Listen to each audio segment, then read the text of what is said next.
یک کلمه شعر احمد مسعود در توییتر خود نوشته کرد، جیغ طالب در آسمان برآمد. تو چی گپ شد؟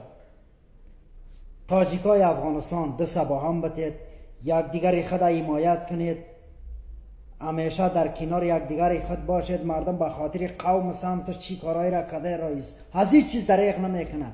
20 سال طالب در کوه هزار خواهر خود پوشیده امرای کالایش جنگید که باش ما به قدرت برسم. شما مردم 5 سال 6 سال مبارزه کده نمیتونید. از دولت دکتر صاحب نجیب کده در افغانستان دولت قوی نبود، او شکست خورد، نابود شد. این 4 طالب چی است؟ ایرم نابود میشه. یا میخواه ملا یعقوب سری ما ربر جور کنه؟ با خدا سگ ربر قبول میکنه ملا یعقوب نه دستت خلاص و طالب پرست. و یک گفتنی دیگه با چند تا تاجیکی دارم که لابیگری ملا یعقوب میکنه.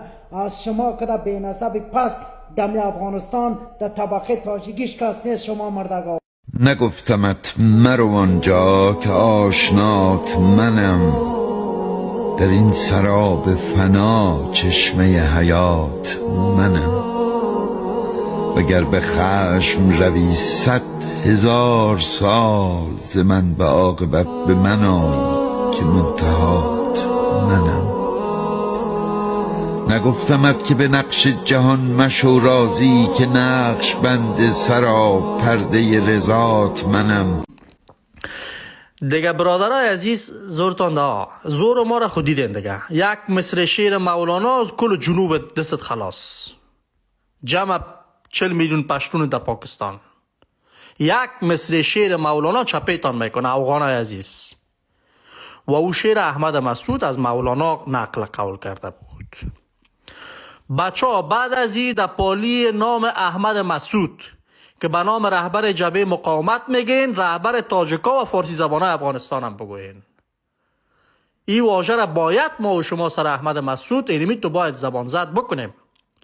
در پالی نام احمد مسعود ما باور ما ایسی رقم باید گفته شود: احمد مسعود رهبر تاجیکان و فارسی زبانان افغانستان. خلاص دوسیه بسته شد. ما قبول نداریم، نه تایتا نه بالایتا. برادر عزیز ما، کل تاجیکای افغانستان 97% از احمد حمایت میکنن. بچه احمد شاه مسعود است، رهبر کل فارسی زبان است. بعد از این باید در تیک تاک ما و شما چی کنیم بچه ها؟ دست به دست بکنیم. این باید زبان زد بکنیم.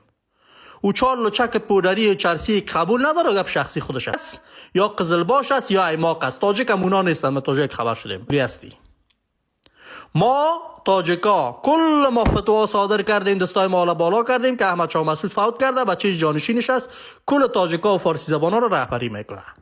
بیادر افغان ما تو برو ملا عمر قبول داری، ملا یعقوب قبول داری. خب ما امی کار کردیم. بعد پیش خود وزیر دفاع و کل دوستای تاجیک بعد از این احمد مسعود در تیک تاکا به نام رهبر تاجیکا و فارسی زبانا میگن. این تو یک مرچ سرخ است که دمی کون از این بیناموسا ما و شما میزنیم. این کار باید بکنیم، قدرتمندانه میکنیم.